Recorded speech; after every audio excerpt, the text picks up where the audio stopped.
யோசுவா 1ஆம் அதிகாரம் 5ஆம் வசனம். இந்த மாதம் வாக்குத்தத்தம். நீ உயிரோடு இருக்கும் நாளெல்லாம் ஒருவனும் உனக்கு முன்பாக எதிர்த்து நிற்பதில்லை. நான் மோசையோடு இருந்தது போல உன்னோடு இருப்பேன். நான் உன்னை விட்டு விலகுவதுமில்லை, உன்னை கைவிடுவதுமில்லை. நீ உயிரோடு இருக்கும் நாளெல்லாம் ஒருவனும் உன்னை எதிர்த்து நிற்பதில்லை. நான் மோசையோடு இருந்தது போல உன்னோடு இருப்பேன். இஸ்ரவேல் ஜனங்களை வழிநடத்தி வந்த மோசே, அவர் கானானுக்குள் பிரவேசிப்பதற்கு முன்பாக அவர் மரித்து போகிறார். சுமார் 40 ஆண்டுகள் இஸ்ரவேல் ஜனங்களை மோசே வழி நடத்தினான். 34ஆம் அதிகாரம் 12ஆம் வசனத்துல, உபாகமம் 34:12 வாசிக்கும் போது, கர்த்தர் முகமுகமாய் அறிந்த மோசையை போல ஒரு தீர்க்கதரிசியும் இஸ்ரவேலின் அப்புறம் எழும்பினதில்லை என்று விளங்கும். இங்கே மோசேவை குறித்து நாம் அதிகமாய் பார்க்கலாம். ஆண்டவர் மோசேவையை அவர் முன்மாதிரியாக வைக்கிறார். மோசேயுடைய வாழ்க்கையை முன்மாதிரியாக வைக்கிறார். மோசேயை ஆண்டவர் எப்படி நடத்தினார் என்பதை யோசுவா அறிந்திருந்தான். ஆனாலும் அவன் சோர்ந்து போய் இருக்கும்போது, ஏன் ஆண்டவர் இதை சொல்ல வேண்டும்? இஸ்ரவேல் ஜனங்களைப் போல ஒரு வணங்கா கழுத்துள்ள ஜனங்களை நாம் பார்க்க முடியாது. இஸ்ரவேல் ஜனங்களைப் போல ஒரு கடினம் இருதயமுள்ள ஜனங்களை பார்க்க முடியாது. இஸ்ரவேல் ஜனங்களைப் போல ஒரு கோபப்படுகிற ஜனங்களை பார்க்க முடியாது. இஸ்ரவேல் ஜனங்களைப் போல பின்மாற்றத்தில் போன ஜனங்களை பார்க்க முடியாது. இஸ்ரவேல் ஜனங்களைப் போல புலம்பின மனிதர்களை பார்க்க முடியாது. இஸ்ரவேல் ஜனங்களைப் போல தன்னை வழி நடத்தி வந்தவனுக்கு விரோதமாக எழும்பின ஜனங்களையும் பார்க்க முடியாது. மோசே இவர்களுக்காக தான் தியாகம் செய்து, இவர்களுக்காக தான் அவன் என்ன பண்றான்? அந்த எகிப்து அந்த அரண்மனையை விற்று வெளியேறுகிறான். யாருக்காக? இந்த அடிமைத்தனத்தில் இருக்கிற ஜனத்துக்காக. மோசேயை ஆண்டவர் தெரிந்தெடுத்தார், அது உண்மைதான். மோசே ஆண்டவர் முன்குறித்தார், உண்மைதான். ஆனால் அவன் பார்வோனுடைய வீட்டை விட்டு அவன் ஓடி வர வேண்டும் என்று ஆண்டவர் சொல்லல. ஆனால் அவன் தன்னுடைய ஜனங்களுடைய கஷ்டத்தை பார்த்து ஒரு உயர்ந்த இடத்தில் இருந்த கீழே ஒரு நிலைமைக்கு வருகிறார். இன்னைக்கு நம்ம அந்த இடத்தில் இருப்போமானால் பரவாயில்ல, நமக்கு சேஃப்டி தான் முக்கியம், நமக்கு பணம் தான் முக்கியம், செல்வாக்கு தான் முக்கியம், வசதி தான் முக்கியம். அவன் கெட்டு போனான், எப்படி போனான்னு, அவன் எப்படி துன்பப்பட்டான், எனக்கு என்ன, எனக்கு ராஜ வாழ்க்கை இருக்கிறது, அரண்மனை இருக்கிறது, அங்கே எனக்காக இராணுவம் இருக்கிறது, எல்லாம் இருக்கிறது என்று சொல்லி மோசே அங்கே தங்கிவிடவில்லை. இங்க ஆண்டவர் ஏன் மோசேயை முன்னிறுத்துகிறார்?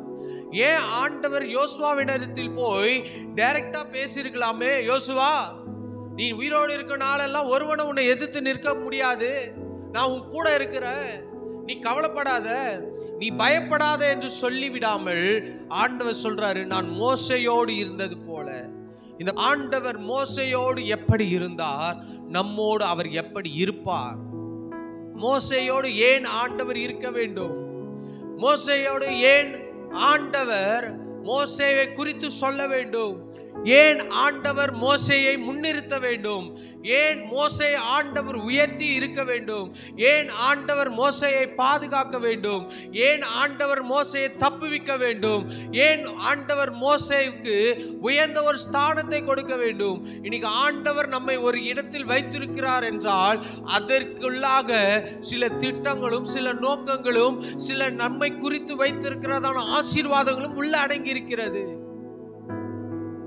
இன்னைக்கு எத்தனையோ ஜனங்கள் அந்த தேசத்தில் பிறந்திருப்பார்கள்.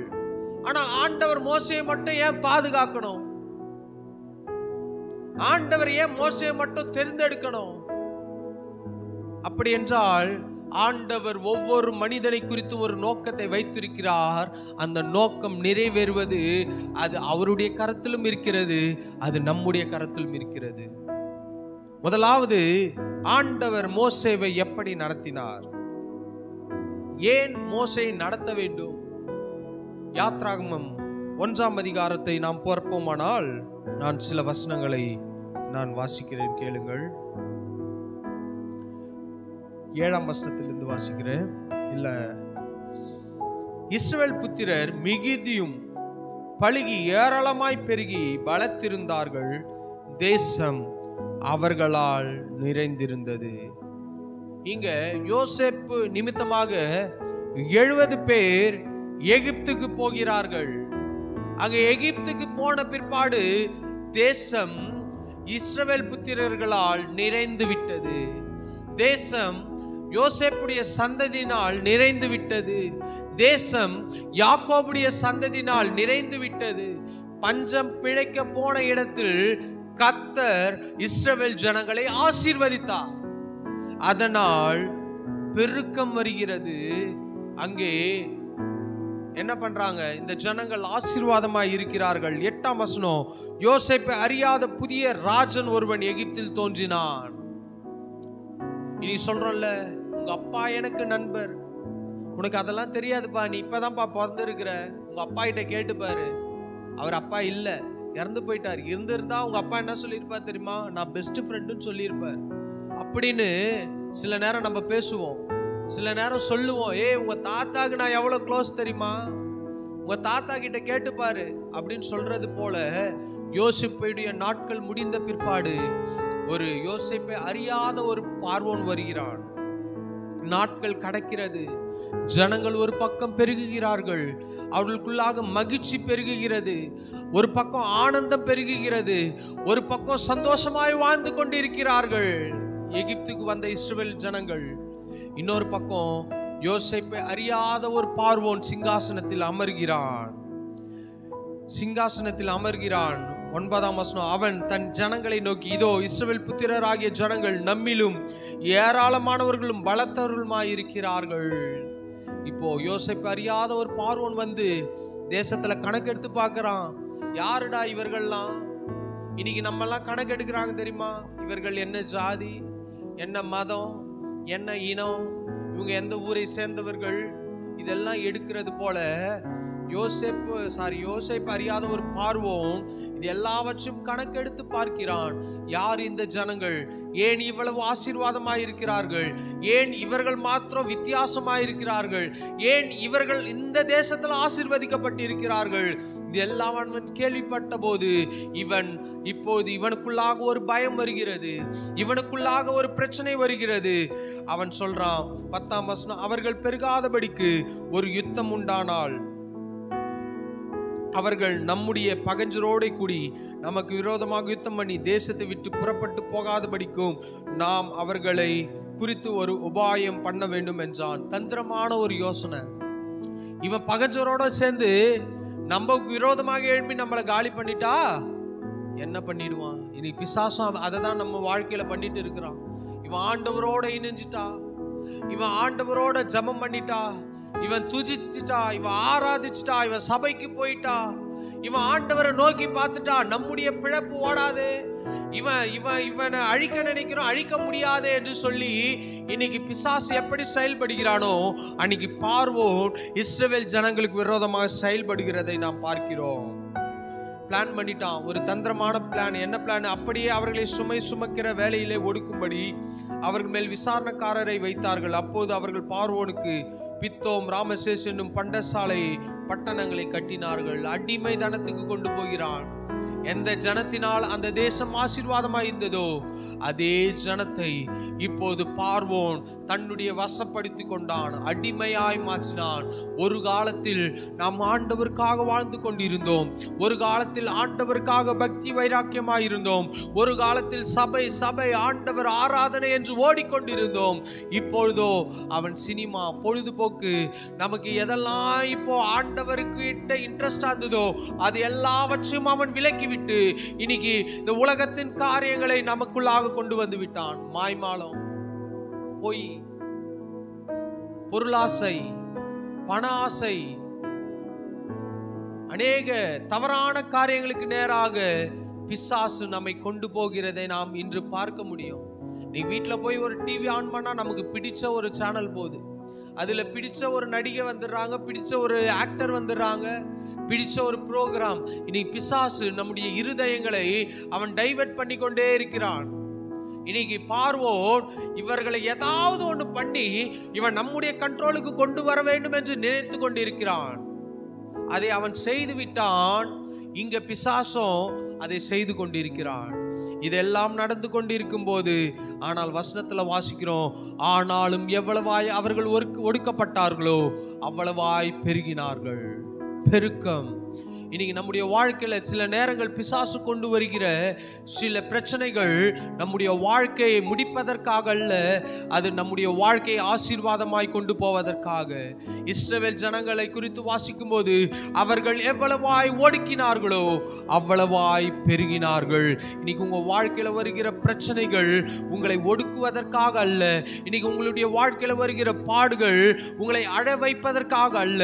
இன்னைக்கு உங்களுடைய வாழ்க்கையில் அனுபவித்துக் கொண்டிருக்கிறதான சில கஷ்டங்கள்னால் வருகிற கண்ணீர், இது எல்லாம் உங்களுடைய வாழ்க்கையை அப்படியே அமிழ்த்து போடுவதற்காக அல்ல, அது உங்களை உயர்ந்த ஸ்தானத்திற்கு கொண்டு போவதற்காக. அன்னைக்கு பார்வோன் ஒடுக்க நினைக்கிறான், பெருக்கம் வந்து கொண்டே இருக்கிறது. காலை நேரத்தில் உங்களை யாரெல்லாம் ஒடுக்க நினைக்கிறார்களோ, யாரெல்லாம் உங்களை அழிக்க நினைக்கிறார்களோ, யாரெல்லாம் உங்களை சபிக்கிறார்களோ, அவர்களுக்கு முன்பாகவே கர்த்தர் ஒரு பெருக்கத்தை கொடுக்க அவர் போதுமானவராயிருக்கிறார். பெருகினார்கள். இதனால் ராஜா ஒரு சட்டம் போடுகிறான். 16ஆம் வசனம், நீங்கள் எபிரேய ஸ்திரீகளுக்கு மருத்துவம் செய்யும் போது அவர்கள் மனையின் மேல் உட்கார்ந்திருக்கையில் பார்த்து, ஆண் பிள்ளையானால் கொன்று போடுங்கள், பெண் பிள்ளையானால் உயிரோடு இருக்கட்டும் என்றான். இப்ப ராஜா இவன் என்ன பண்ணாலும் இவனை அழிக்க முடியலையே. இவனை எவ்வளவா கஷ்டப்படுத்துறோம், ஒடுக்குகிறோம், ஆனால் அவன் சந்தோஷமா இருக்கிறான், புள்ள பெத்துக்கிறான், மகிழ்ச்சியா இருக்கிறான், ஆண் பிள்ளையா பெத்து போடுறான். நம்ம ஊர்ல இருக்கிறோம் பிறகத்தெல்லாம் பெண் பிள்ளையா பிறகுது. இப்ப ராஜா சொல்றான், ஆண் பிள்ளையா இருந்தால் அவனை கொன்று போட வேண்டும். எவ்வளவு ஒரு மோசமான ராஜா பாருங்க பார்வோன். இன்னைக்கு நமக்கு ஒரு பிரச்சனைனா நமக்காக பரிந்து பேசுவதற்கு ஆட்கள் உண்டு. இன்னைக்கு ஒரு எம்பி மேல கூட கேஸ் போடுவதற்கு நமக்கு வாய்ப்பு இருக்கிறது. ஒரு எம்எல்ஏ மேல ஒரு கேஸ் போடுவதற்கு ஒரு வாய்ப்பு இருக்கிறது. ஆனால் பார்வோனுடைய நாட்கள்ல பார்வோன் என்ன சொன்னாலும் அது அப்படிதான் செய்ய வேண்டும். அவனுக்கு விரோதமாக எழும்பவே முடியாது. நீ தேசத்தை விட்டும் ஓட முடியாது. அவ்வளவு ஒரு பவரை வச்சிருந்தாங்க ராஜாக்களுடைய நாட்களை குறித்து வாசிக்கும் போது. அவன் அப்படிதான், ஒரு ராஜா யுத்தம் பண்ண போனா ராஜா போய் விழுனா விழுந்துடணும், மேல இருந்து குதினா குதிச்சுடணும். அப்பேற்பட்ட காலங்கள். இப்பேற்பட்ட காலத்துல வாழ்ந்து கொண்டிருக்கிறார்கள். மோசே இப்பேற்பட்ட காலத்தில் தான் தாயின் வயிற்றில் கருவாய் உருவாகி இப்பொழுது டெலிவரி நாட்கள் நெருங்கி கொண்டிருக்கிறது. பிரசவிக்க ஆயத்தமாய் தாய் ரெடியா இருக்கிறாங்க. அந்த சூழ்நிலையில ராஜா ஒரு கட்டளை போடுகிறான். ஏன் இத்தனை நாட்கள் இல்லாமல் இந்த கட்டளை அவன் போட வேண்டும்? சுமார் இஸ்ரவேல் ஜனங்கள் 430 வருடங்கள் அடிமையாய் கிடக்கிறார்கள். 430 வருடம் பாடுகள், 430 வருடம் கஷ்டங்கள், 430 வருடம் வேதனைகள். எத்தனை சந்ததிகள், சந்ததி சந்ததியா, சந்ததி சந்ததியா, சந்ததி சந்ததியா கஷ்டம் கஷ்டம் கஷ்டம் கஷ்டம், போராட்டம், கண்ணீர், அவமானம், நிந்தனை, பாடுகள். ஒரு பக்கம் 430 வருஷம் நினைச்சு கூட பார்க்க முடியல. இத்தனை ஆண்டுகள் கடந்து விட்டது. இனி நம்மளை காப்பாற்ற யார் வர போறா? இனி நம்மளை மீட்டெடுக்க யார் வர போறா? இப்படிப்பட்ட ஜனங்கள் மனதுக்குள்ள வெளியே சொல்ல முடியாம அப்படியே புழுகி கொண்டு இருக்கிறார்கள். பாடுகளோட இருக்கிறாங்க. ஒவ்வொரு குழந்தைய பிறக்கும் போது அவர்கள் என்ன நினைச்சிருப்பார்கள்? இந்த குழந்தையாவது நமக்கு விடுதலை கொடுக்காதா? இவன் பெருசாயி நமக்காக ஏதாவது பண்ண மாட்டானா? நமக்காக யுத்தம் பண்ண மாட்டானா? நமக்காக போய் ஏதாவது ராஜா கிட்ட பேச மாட்டானா? இவ்வளவு ஒடுக்கப்படுகிறோமே, இவ்வளவு கஷ்டப்படுகிறோமே, இவ்வளவு அவமானப்படுகிறோமே, யார் நமக்காக உதவி செய்வார் என்று ஒரு பக்கம் ஜனங்களுக்குள்ளாக வேதனையோட இருந்திருப்பார்கள். 1 வருஷமா 2 வருஷமா 430 வருஷம் அடிமையா இருக்கிறாங்க. இப்பேற்பட்ட சூழ்நிலையில் இங்க ஒரு அம்மா கர்ப்பம் தரிக்கிறாள். பிசாசுக்கு தெரியும், நம்முடைய தாயின் வயிற்றில் உருவாகும் முன்னே ஆண்டவர் நம்மை குறித்து ஒரு திட்டம் வைத்திருக்கிறார்.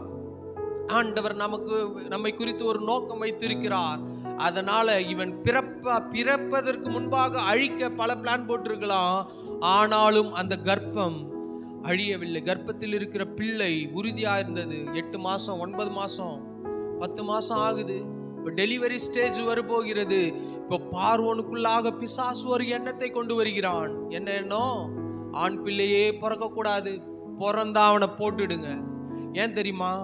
இது பார்வோனுக்கு எத்தனையோ பார்வோன்கள் வந்து இருக்கலாம், ஆனால் எத்தனையோ சந்ததியா ராஜாக்கள் மாறி இருக்கலாம். ஆனா இவனுக்குள்ளாக ஒரு எண்ணம் வருகிறது, ஆண் பிள்ளையை சாவடிச்சு போடுங்க. ஏன் தெரியுமா?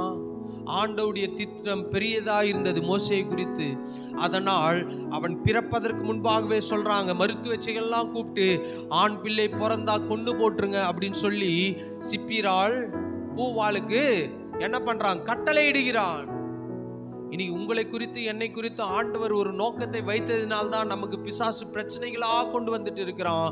ஆனால் அந்த பிரச்சனை நம்மை அழிக்காது, அந்த பிரச்சனை நம்மை வாழ வைக்கும்.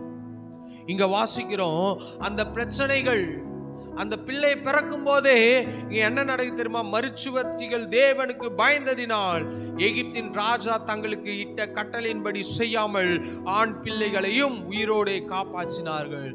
எந்த அரண்மனையிலிருந்து ஒரு சட்டம் புறப்படுகிறது, ஆண் பிள்ளை எல்லாவற்றையும் சாகடி என்று சொல்லி.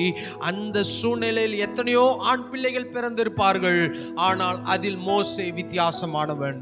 அதனால தான் காமனா ஒரு சட்டத்தை, பொதுவாக ஒரு சட்டத்தை போடுகிறான் ராஜா. ஏன் இந்த சட்டத்தை போட வேண்டும்? பிசாசுக்கு தெரியும், ஒருவன் பிறக்க போகிறான், அவன் விடுதலை ஆக்குகிறவன், அவன் இந்த ஜனங்களுக்கு விடுதலை கொடுக்கிறவனாய் மாறப்போகிறான். அதனால தான் இன்னைக்கு அழிவு வருகிறது. அழிக்க ராஜா திட்டம் போட்டான். இது ராஜாவுடைய எண்ணம் அல்ல, பிசாசுனுடைய எண்ணம். அங்கே நடந்த காரியம் என்ன? பிள்ளை பிறந்தது. பிள்ளை பிறந்த உடனே என்ன பண்றாங்க? தாய் அழகுள்ள பிள்ளை என்று கண்டு 2ஆம் அதிகாரம் 3ஆம் வசனத்தில் வாசிக்கும் போது இங்க வாசிக்கிறோம், அந்த ஸ்திரீ கர்ப்பவதியாகி 2ஆம் வசனத்திலிருந்து வாசிக்கிறேன். லேவின் குடும்பத்தாரில் ஒருவன் லேவின் குமாரத்திகள் ஒருத்தியை விவாகம் பண்ணினான்.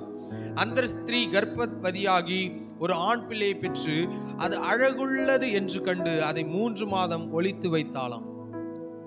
ஒரு தாய் குழந்தை பிறந்த உடனே ராஜாவுடைய சட்டம் கொன்று போடுங்கள் என்று இருக்கிறது.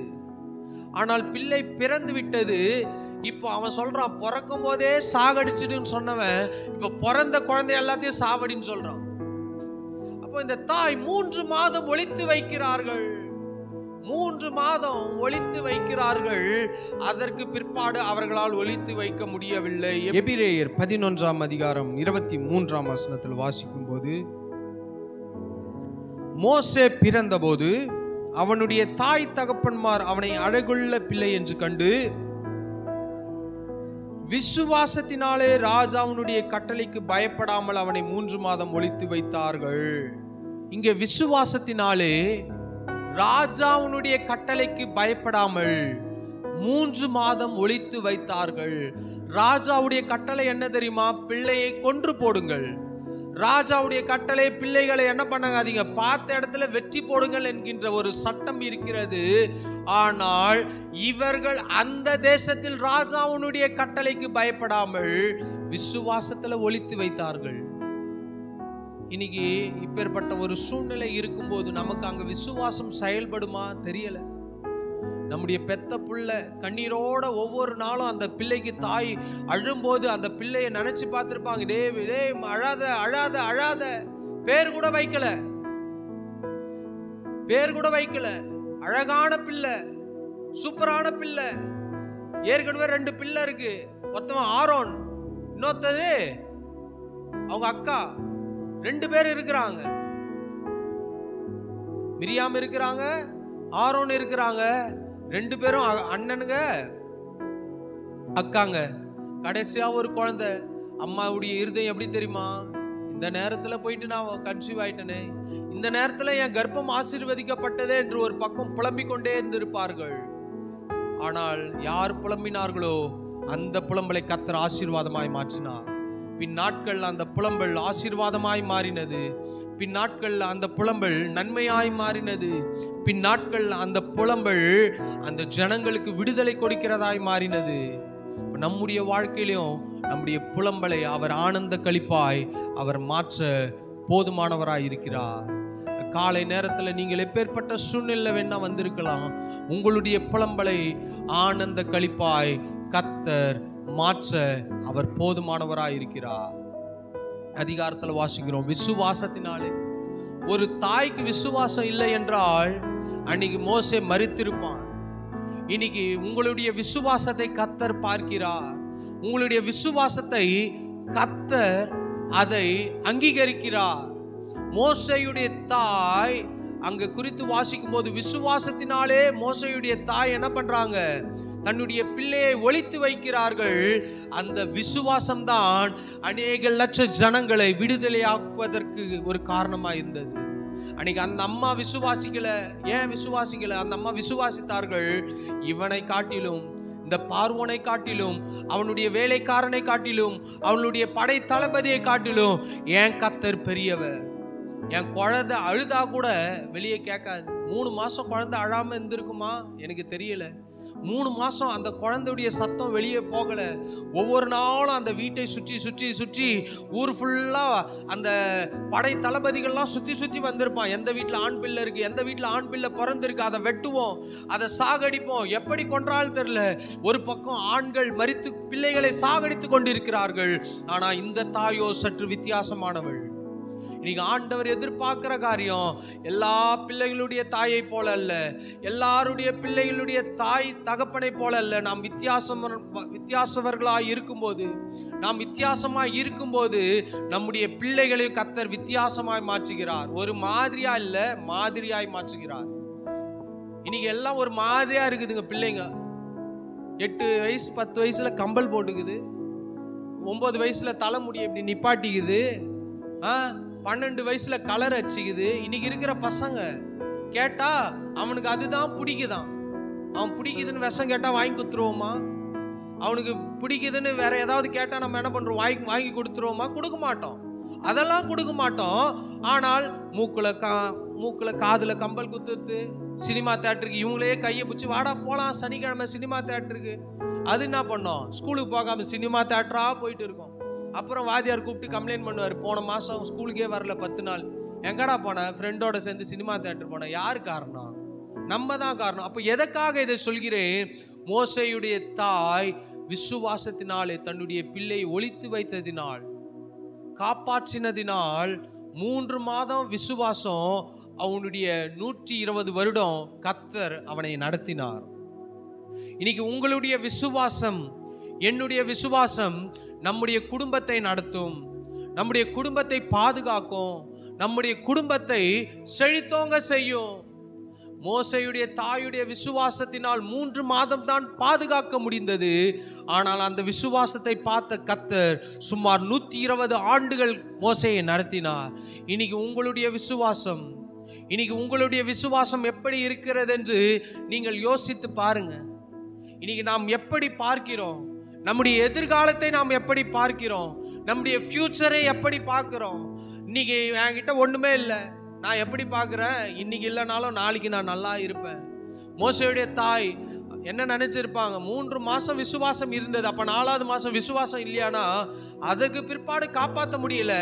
அதற்கு பிற்பாடு அவங்களுடைய விசுவாசம் என்ன தெரியுமா? என் பிள்ளையை அடுத்தது நான் நைல் நதியில கொண்டு போய் போட போகிறேன், அங்க தேவன் பாதுகாப்பார். அங்க வாசிக்கும் போது பாருங்க, 2ஆம் அதிகாரம் 3-4 தொடர்ந்து வாசிக்கும் போது, அவள் அப்புறம் ஒளித்து வைக்க கூடாமல், ஒளிச்சு வைக்க முடியல, ஒரு நாணர் பெட்டியை எடுத்து அதற்கு பிசினும் கீழும் பூசி அதிலே பிள்ளையை வளர்த்தி நந்தியோனமாய் நாணனுக்குள்ளே வைத்தாள். நம்ம பிள்ளைய வைப்போமா? நம்ம பிள்ளைய பார்த்து வளர்ப்போம். சொந்தக்கார வீட்டுக்கு போனா ஏசி இருக்குதான்னு பார்த்துட்டு தான் கூப்பிட்டு போறோம். இன்னைக்கு எல்லாம் ஊருக்கு போனாங்கன்னா ஏசி இல்லைன்னா ஒரு வீட்டில் கூட தங்க மாட்டாங்க. நடக்கத்தை தானே சொல்றேன். இன்னைக்கு நம்முடைய பிள்ளைகள் கொசு கச்சதுன்னா நம்மளால தாங்க முடியாது. ஒரு வியாதி வந்தா நம்மளால தாங்க முடியாது. 3 மாதம் கஷ்டப்பட்டு ஒளிச்சு வைத்து இதெல்லாம் பண்ணி அதுக்கப்புறம் என்னால் முடியாதது, என்னால் இனி பாதுகாக்க முடியாது, கடவுள் பார்த்து கொள்வார். என் தேவன் பெரியவர். ஒரு யோசேப்பு நிமித்தமாக நாங்க இவ்வளவு இந்த தேசத்துல பலுகி பெருகுவோமானால் என் குழந்தையோ கர்த்தர் பாதுகாப்பார் என்கின்ற ஒரு நம்பிக்கை, விசுவாசம் அடுத்தது செயல்பட்டதினால் அங்க என்ன நடக்கிறது தெரியுமா? நைல் நதியில போட்டாங்க. அதற்கு என்ன சம்பவிக்கும் என்பதை அறியும்படி அதன் தமக்கை தூரத்திலே நின்று கொண்டிருந்தால் அக்கா பார்த்துட்டே இருக்கிறா. அம்மாவுடைய இருதயம், அவங்க அழுதுட்டு போயிட்டாங்க. ஐயோ என் பிள்ளை தண்ணியிலே போதே. ஏன் தண்ணியில போட்டாங்க? இந்த எகிப்தை விட்டு அவன் எங்கேயாவது வெளியே போயிட்டா அவன் ஆசீர்வாதமா இருப்பான். இந்த எகிப்து தேசத்தை விட்டு அவன் வேற ஏதாவது தண்ணி ஓடுற போற போக்குல என் குழந்தை போயிடுச்சுன்னா அவன் நல்லா இருப்பான். எகிப்தை விட்டுட்டு எப்படியாவது தப்சா போதும், யார் வீட்டுலனா அது ஏழை வீடோ, அது சோத்துக்கு வழியில்னாலும் பரவாயில்ல, என் குழந்தை காக்கப்பட்டா போதும் என்று சொல்லி தாய் அங்க என்ன பண்றாங்க, நாணல் பெட்டியை உருவாக்கி அதில் கீழ் பூசி எல்லாம் ஆயத்தம் பண்ணி விட்டுட்டு இப்போ அக்கா மட்டும் பார்த்துட்டே இருக்கிறா, எங்க போகுது, எங்கேயாவது மாட்டிக்குதா அப்படின்னு அக்கா பார்த்து கொண்டே இருக்கும்போது அப்போது பார்வோனுடைய குமாரத்தி நதியில் ஸ்நானம் பண்ண வந்தாள். அவளுடைய நாதிகள் நதியோரத்தில் உலாவினார்கள். இன்னைக்கு பார்வோனுடைய மகள் அந்த இடத்துல கரெக்டா குளிக்க வராங்க. அவங்க அந்த டைமுக்கு தான் வருவாங்களா, எப்ப வருவாங்க, ஏது வருவாங்க நமக்கு தெரியல. ஆனால் அங்க பார்வோனுடைய குமாரத்தி குளிக்க வருகிற நேரம், இவங்க நேரத்தை பார்த்து அங்க விடல குழந்தைய. எப்படியாவது இந்த தேசத்தை விட்டு இந்த குழந்தை தப்பிச்சு போனா போதண்டா நினைச்சிட்டு தான் அம்மா விடுறாங்க. ஆனால் அந்த சூழ்நிலை என்ன பண்றாங்க, இங்க வராங்க. அங்க பார்வோனுடைய குமாரத்துடைய நண்பர்கள்லாம் குளித்துட்டு இருக்கிறாங்க, ஃப்ரெண்ட்ஸ் குளிச்சுட்டு இருக்கும்போது அங்க என்ன பண்றாங்க தெரியுமா, அவள் நாணனுக்குள்ளே இருக்கிற பெட்டியை கண்டு தன் தாதியை அனுப்பி அதை கொண்டு வரும்படி செய்தாள். இங்க என்ன நடக்குது, அதை திறந்த போது பிள்ளையை கண்டாள். யாரு? பார்வோனுடைய குமாரத்தி. பார்வோன் ஒரு சட்டம் போயிடுகிறான். என்ன சட்டம் தெரியுமா, பிள்ளையை அழிக்க வேண்டும் என்று சொல்லி. இப்பொழுது அதே பார்வோனுடைய வீட்டுல ஆண்டவர் மோசேயை கொண்டு போகிறார். எண்ணமோ ஏன் எண்ணமோ வித்தியாசமா இருக்கலாம், நம்ம வித்தியாசமா சிந்திக்கலாம். ஆனால் கர்த்தர் அதை விட மேலாக சிந்திக்கிறவர். அந்த தாய் தேசத்தை விட்டே வெளியே போக வேண்டும் என்று சொல்லி தான் நதியில போடுறாங்க. ஆனா ஆண்டவர் சொல்றாரு, நீ எந்த குழந்தை இந்த தேசத்தை விட்டு வெளியே போய் உயிர் பிழைக்கணும்னு நினைக்கிறியோ அதே குழந்தைய இதே தேசத்துல எந்த ராஜா இந்த குழந்தைய அழிக்கணும்னு சட்டம் போட்டானோ அவன் வீட்டுக்கு நான் கொண்டு போவேன் என்று சொல்லி ஆண்டவர் கொண்டு போனார். இன்னைக்கு உங்களை எந்த மனிதர்கள் அழிக்க நினைக்கிறார்களோ, எந்த மனிதர்கள் உங்களுக்கு விரோதமாக எழும்பினாலும் பரவாயில்ல, அதே மனிதர் முன்பாக உங்களை நிற்பாட்டி அதே மனிதர் முன்பாக உங்கள் தலைகளை உயர்த்துகிற ஆண்டவர் இருக்கிறார். நீ வேலை ஸ்தலத்துல பாருங்க, எத்தனையோ பிரச்சனைகள் ஒவ்வொரு மனிதனுக்கு, வீட்டில் எத்தனையோ பிரச்சனைகள், வெளியே போனா பிரச்சனைகள். இதை கண்டு நாம் சோர்ந்து போகக்கூடாது, இதை கண்டு நாம் என்ன பண்ணக்கூடாது, துக்கப்படக்கூடாது. ஏனென்றால் நம்மை உயர்த்துகிற ஆண்டவர் ஒருவர் இருக்கிறார். நைல் நதியில குழந்தை போகும்போது அக்கா பார்க்கிறாள். ஆனால் அவங்க எத்தனை நாளுக்கு ஒரு தடவை குளிக்க வராங்களோ தெரியல. எத்தனை நாளுக்கு இங்க அம்மா கூட என்ன நினைச்சிருக்க தெரியுமா, கடவுளே எப்படியாவது அந்த பார்வோனுடைய குமாரத்தை வரும்போது அது கண்ணுக்கு மட்டும் மாட்டக்கூடாது. ரெகுலரா ஆத்துக்கு போய் குளிக்கிறீன்னு வச்சுங்களேன், அங்க யார் யார் வருவாங்க தெரியும். ரெகுலரா ஒரு ராஜாவுடைய குமாரத்தை இந்த டைம் 10 மணிக்கு வராங்கன்னா அங்க மற்றவர்கள் யாரும் இருக்கக்கூடாது. இன்னைக்கு ஒரு முதலமைச்சர் இந்த ரோட்ல போறாருன்னா நம்மள எல்லாரும் ஓரம் கட்டி ஓரம் நிப்பாட்டிடுவாங்க. உண்மையா நான் சொல்லத்து, ஒரு எம்பி இந்த ஊருக்கு வராருன்னா உடனே அங்க கேட்ட போட்டு லாக்க போட்டு, ஐயோ தலைவர் வராரு, ஓரம் போறங்க, யாரும் பக்கத்துல போகாதீங்க. இப்படி சட்டங்கள் இருக்கிறது போல அன்னைக்கு பார்வோனுடைய குமாரத்தை குளிக்க போகும்போதும் பாதுகாப்போட தான் போகனாங்க. ஆனாலும் அதன் மத்தியில் ஆண்டவர் என்ன தெரியுமா பண்ணாரு, மோசேவை கொண்டு போனார், அரண்மனைக்கு கொண்டு போனார். இந்த மாத வாக்குத்தத்தின்படி நீ உயிரோடு இருக்கும் நாளெல்லாம் ஒருவனும் உன்னை எதிர்த்து நிற்பதில்லை, நான் மோசையோடு இருந்தது போல உன்னோடு இருப்பேன். ஆண்டவர் மோசையோடு எப்படி இருந்தார், தாயின் வயிற்றில் பாதுகாத்தார். பிள்ளை பிறந்த பிற்பாடு 3 மாதங்கள் தாய் பாதுகாத்தார்கள் விசுவாசத்துல. ஆனால் அதற்கு பிற்பாடு நதியில் ஆண்டவர் பாதுகாத்தார். எங்கேயும் போய் சிக்கி கொள்ளாமல், எங்கேயும் அந்த குழந்தை மாட்டிக்கொள்ளாமல், ஏதோ பாம்போ பூச்சம் போய் கடிக்காமல், இவ்வளவு ஆண்டவர் மோசே மீது அக்கறை வைத்திருப்பாரானால் உங்கள் மீதும் என் மீதும் கர்த்தர் வைத்திருக்கிறார். அதை தான் வாசிக்கிறோம் எரேமியால 1:5, தாயின் கருவில் உருவாகும் முன்னே நம்மை குறித்து ஒரு நோக்கத்தை வைத்திருக்கிற ஆண்டவர். இன்னைக்கு நாம் இந்த உலகத்துல எதேச்சையாய் தற்செயலாய் பிறக்கவில்லை. இன்னைக்கு ஏதோ அம்மா அப்பா கல்யாணம் பண்ணாங்க, நம்ம பிறந்துட்டோம், ஏதோ இந்த பூமியில வாழ்ந்து கொண்டிருக்கிறோம், ஏதோ பிறந்தோம், வாழ்ந்தோம், சாப்பிட்டோம், வீடு கட்டணும், செத்தோம், அவ்வளவுதான், முடிஞ்சு போச்சு அல்ல நம்முடைய வாழ்க்கை. உங்களை ஆண்டவர் தேர்ந்தெடுத்திருக்கிறார் என்றால் அதை குறித்ததான ஒரு பெரிய நோக்கம் இருக்கிறது. எத்தனையோ ஜனங்கள் அழிவில் இருக்கிறார்கள், எத்தனையோ ஜனங்கள் பாவத்தில் இருக்கிறார்கள், எத்தனையோ ஜனங்கள் துன்மார்க்கத்தில் இருக்கிறார்கள், எத்தனையோ ஜனங்கள் ஆண்டவர் யார் என்பதை அறியாமல் இருக்கிறார்கள்.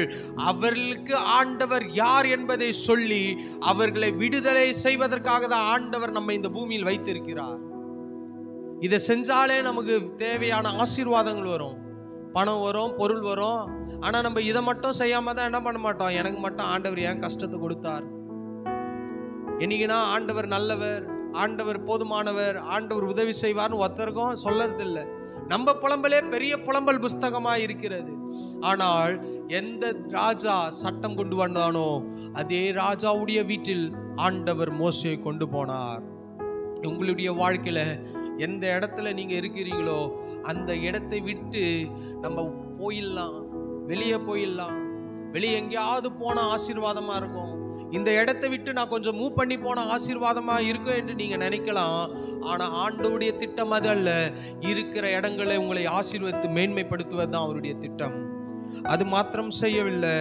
அங்க அடுத்த வசனத்தை வாசிக்கும் போது, அதற்கு பார்வோனுடைய குமாரத்தை அழைத்து கொண்டு வா என்றால் இந்த பெண் போய் பிள்ளையின் தாயை அழைத்து கொண்டு வந்தாள்.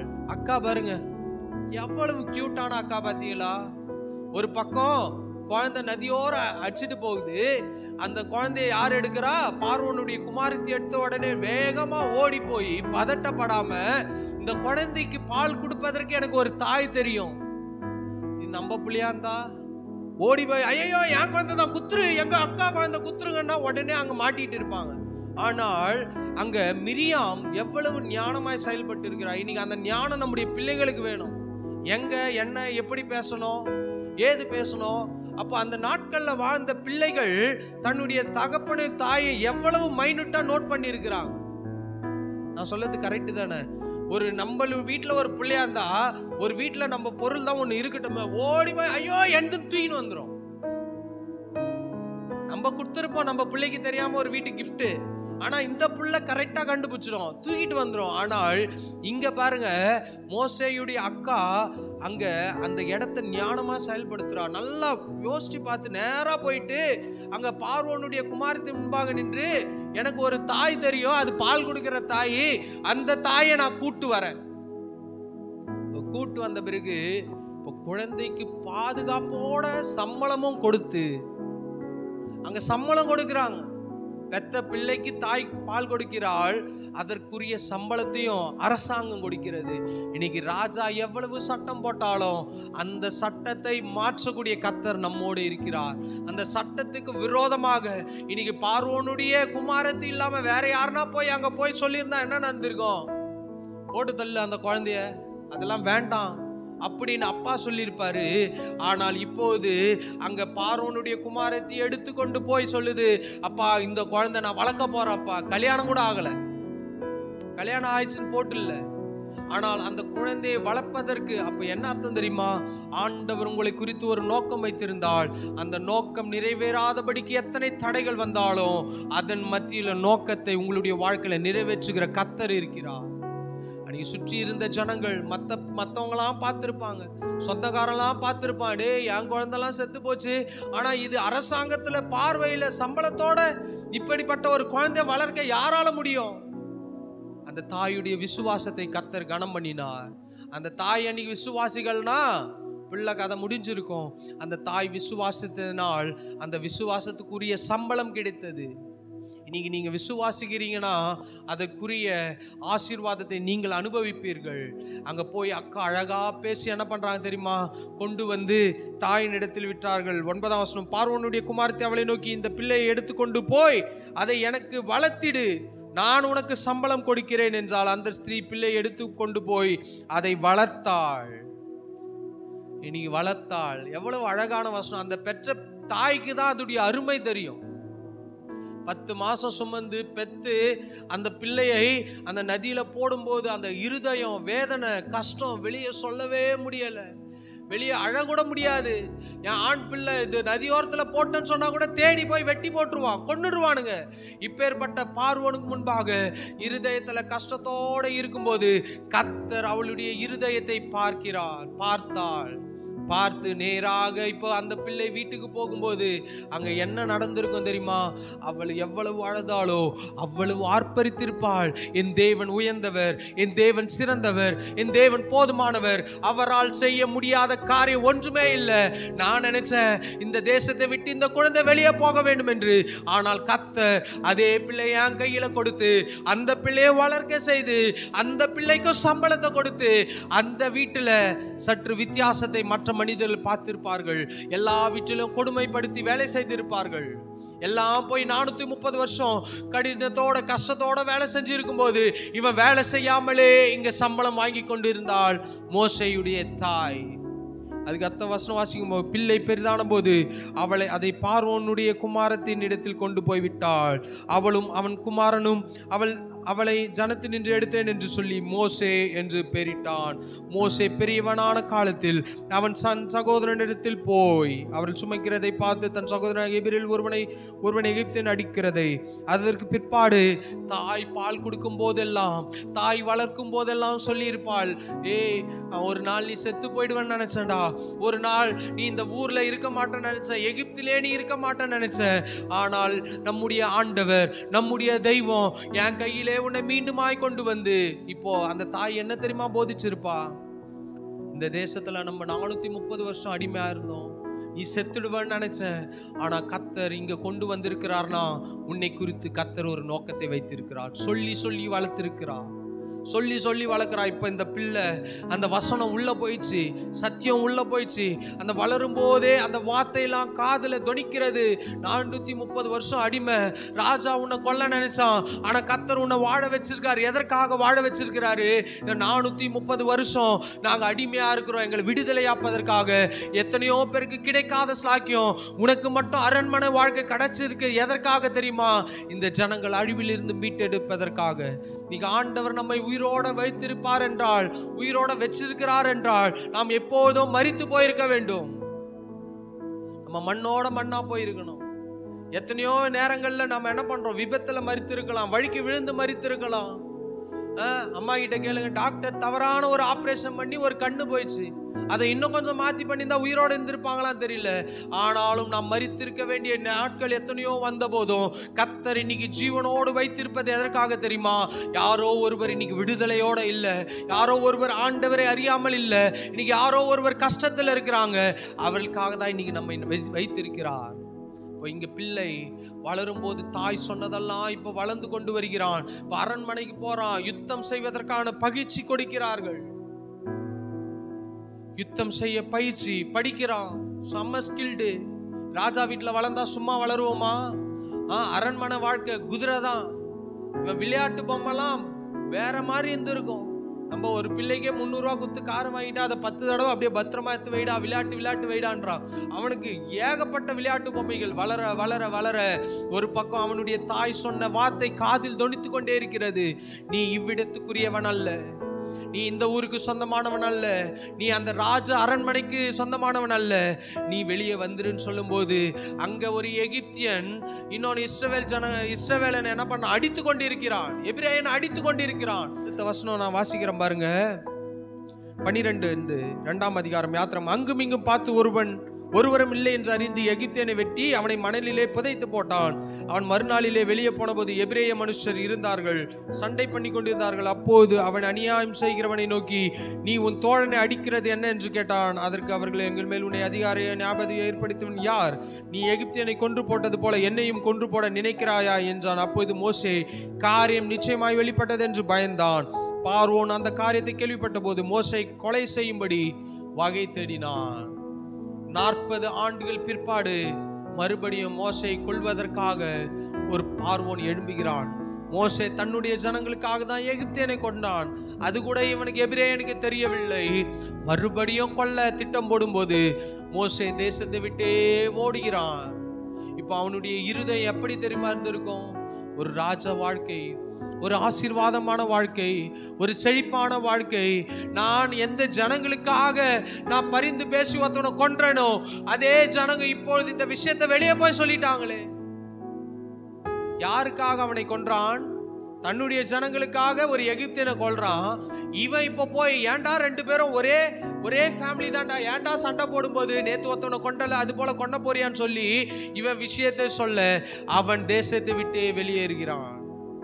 சில நேரம் நாம் நன்மை செய்யும் போது நமக்கு சில நேரங்களில் சில பிரச்சனைகள் வரும்போது தெரிந்து கொள்ள வேண்டும், கர்த்தர் நம்ம இன்னும் ஆசீர்வாதமாய் வைக்க போகிறார், இன்னும் நம்மை மேன்மையாய் வைக்க போகிறார். உதவிதான் பண்ணான் மோசே, போய் ஒரு பிரச்சனையும் பண்ணல. இவன்ல ஏன் என்னுடைய ஜனத்தை அழிக்கிறான் என்று சொல்லி மோசே இருக்கும்போது, இப்போ மோசேக்கு விரோதமாக அந்த ஜனங்கள் எழும்பும்போது அதையும் பார்வோனிடத்தில் போய் சொல்லிவிட்டான்.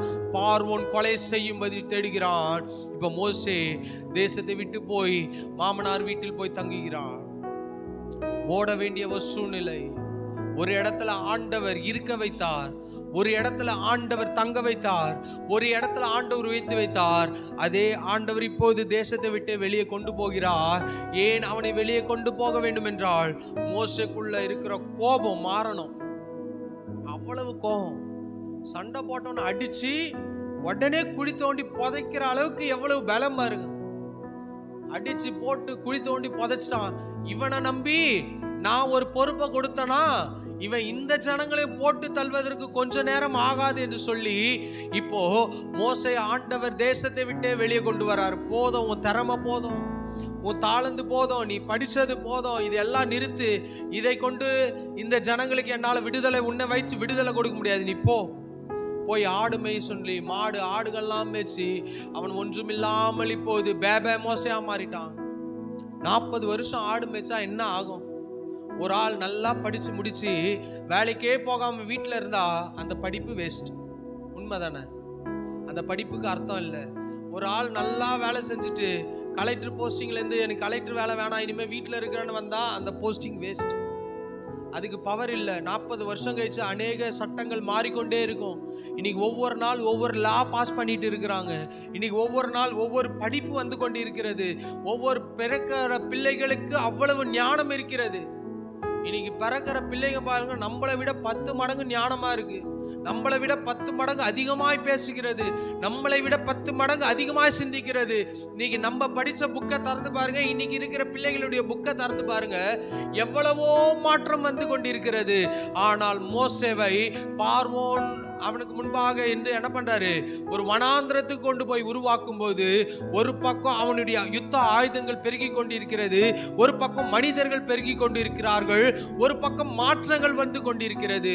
இவனுக்குள்ளாக இருக்கிற எல்லா ஞானமும் குறைந்து கொண்டிருக்கிறது. ஒரு பக்கம் அறிவு பெரித்தவன், ஒரு பக்கம் வசதியில் உயர்ந்திருக்கிறார்கள். அங்க மோசே யான்னு சொன்னா கூட தெரியாது. 40 வருஷத்துல தாடி வளர்ந்துருக்கும், முகம் மாறி இருக்கும். ஒரு பக்கம் எகிப்து தேசத்துல மாற்றங்கள் உண்டாகி கொண்டிருக்கிறது. இவனுக்குள்ளாக ஒரு மாற்றம் வருகிறது. எல்லாம் மறக்கிறான், எல்லாம் இழக்கிறான், ஒன்றுமில்லாத ஜீரோ நிலைமைக்கு வந்த பிறகு இப்போ ஆண்டவர் முச்செடி நடுவிலே தோன்றுகிறார். எந்த மோசே கோபப்பட்டானோ அதே மோசே கொண்டு இன்றைக்கு இஸ்ரவேல் ஜனங்கள் முன்பாக வரும்போது அவன் அந்த ஜனங்களுக்கு விரோதமாக எழும்பாமல் அந்த ஜனங்களுக்கு முறையிடுகிறவனாய் மாற்றினான். நீங்க சில நேரம் ஆண்டவர் நம்மை ஒரு கண்ட்ரோல்ல கொண்டு வராரு, தட்டுறாருன்னா எதுக்காகனா இன்னும் நாம் மாற்றம் அடைய வேண்டும், இன்னும் மாறணும். ஆனா மோசேவை ஆண்டவர் ஜீரோவாய் மாற்றி இப்ப ஜனங்களுக்கு முன்பாக வந்து நிற்கும் போது ஆண்டவர் சொல்றாரு, உன் கையில இருக்கிற கோலை நீட்ரா, போடுறா, போட்டா பாம்பா மாறுது, அடிச்சா தண்ணி ரத்தமா மாறுது. ஒன்றும் இல்லாத மோசே எகிப்துல இருக்கும்போது மறுபடியும் யோசேப்பு அறியாத பார்வோன் வந்தபோது இப்போ போய் நிற்கிறான் பாருங்க. படிப்பு வேலை செய்யல, அவன் கற்றுக்கொண்ட அந்த என்ன சொல்லுவோம் பயிற்சிகள் அவனுக்கு கை கொடுக்கல. ஆனால் ஆண்டவர் அந்த வனாந்திரத்தில் எடுத்து போய் உருவாக்கி, என் தாளந்து ஒன்றும் இல்லைப்பா, என் தகுதி ஒன்றும் இல்லைப்பா, என் திறமை ஒன்றும் இல்லைப்பா, என் வீடு ஒன்றும் இல்லைப்பா, நான் ஜீரோவா நிற்கிறேன்னு சொல்லும்போது அவன் எல்லாவற்றையும் ஒவ்வொரு நாளும் யோசிச்சு பார்த்துருப்பான். நான் எப்படி இருந்தேன் அரண்மனையில், என் அம்மா வீட்டில் எப்படி இருந்தேன், எவ்வளவோ அழகா வாழ்ந்து கொண்டிருந்த இதெல்லாம் யோசிச்சு யோசிச்சு யோசிச்சு நாட்கள் கடக்க கடக்க கடக்க ஆடு மாடு சாணி சகதி சேரு வனாந்திரம் இப்படிலாம் வரும்போது அவ்வளவுதான் என் வாழ்க்கை, இனி இந்த ஊர்ல தான் என் வாழ்க்கை முடிய போகிறது, இனி இந்த ஊர்ல தான் நான் மறிக்க போகிறேன், ஏதோ ஒரு கல்யாணம் பண்ணோம் வாழ்ந்தோம், இந்த ஊரோட நம்ம வாழ்க்கை முடிந்து போய் விட்டது என்று மோசே மனதுல கொண்டு வந்து இதெல்லாம் நினைச்சிட்டு இருக்கும்போது மறுபடியும் ஆண்டவர் அவனுக்குள்ளாக திட்டத்தை வைக்கிறார். மோசேவின் இடத்தில் பேச ஆரம்பிக்கிறார்.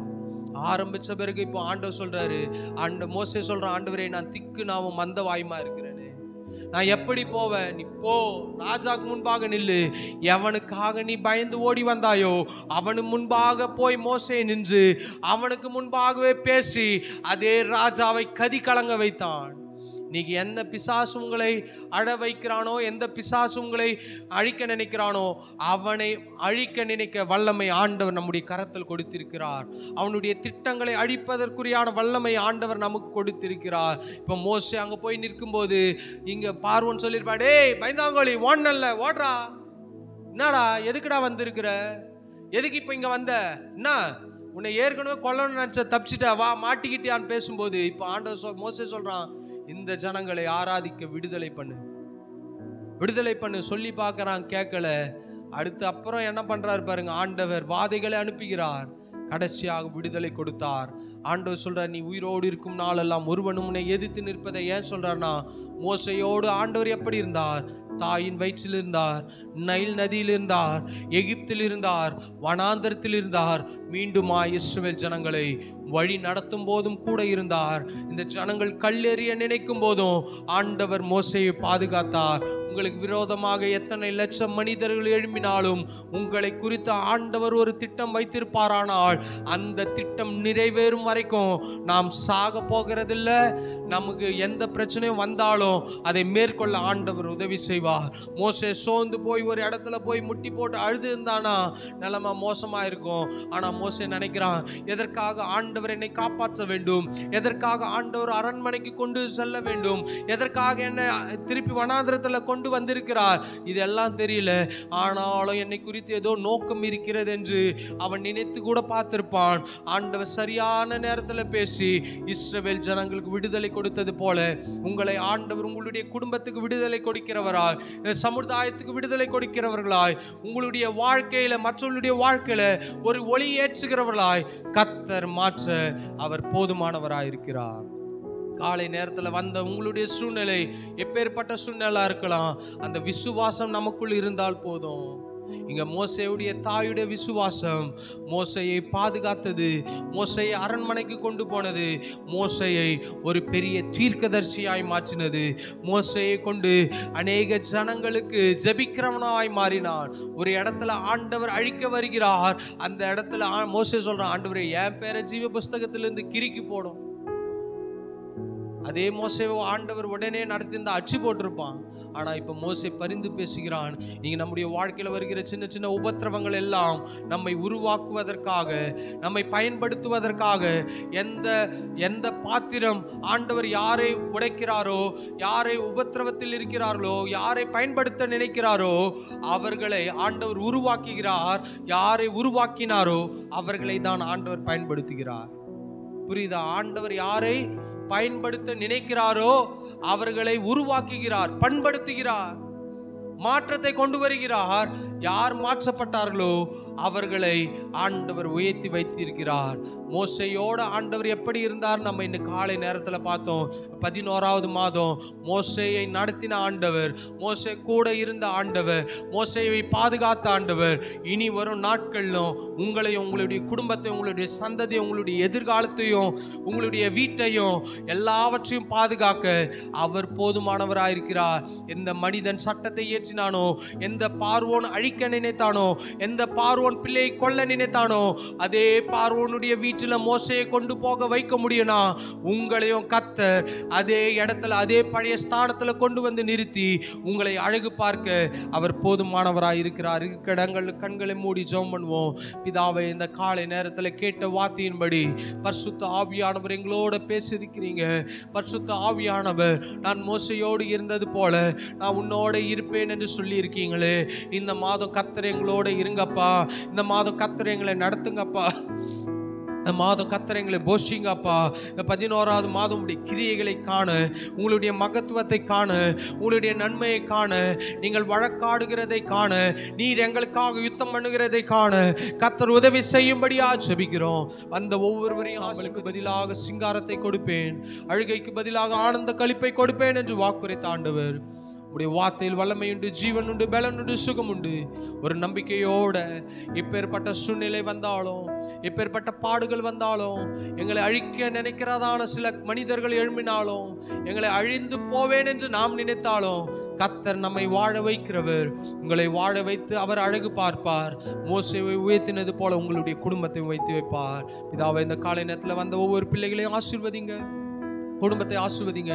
11வது மாதம் தேவைகளை சந்திக்க மாதமாய், சுகத்தை அனுபவிக்கிற மாதமாய், பலனை அனுபவிக்கிற மாதமாய், நன்மையை காண்கிற மாதமாய், ஒரு முன்னேற்றம் அனுபவிக்கிற மாதமாய் கர்த்தர் உதவி செய்யுங்க. ஒவ்வொருவரையும் ஆசீர்வதிங்க. மீட்பர் இயேசு நாமத்தினால் ஜெபங்களும் நல்ல பிதாவே, ஆமென். என் ஆத்துமாவே கர்த்தரை ஸ்தோத்திரி, உள்ளமே பரிசுத்த நாமத்தை ஸ்தோத்திரி. என் ஆத்துமாவே கர்த்தரை ஸ்தோத்திரி, அவர் செய்த சகல வரம் மறவாதே. ஆமென். நம்முடைய கர்த்தராகிய இயேசு கிறிஸ்துவின் கிருபையும் பிதாவாகிய தேவனுடைய அன்பும் பரிசுத்த ஆவியானவருடைய அந்யோன்ய ஐக்கியமும் இன்றும் என்றும் சதா காலம் நம் அனைவரோடும் இருப்பதாக. ஆமென், ஆமென். ஹல்லேலூயா. ஒருவர் ஒரு வார்த்தை சொல்லுங்கள். கர்த்தர் உங்களை ஆசீர்வதிப்பார்.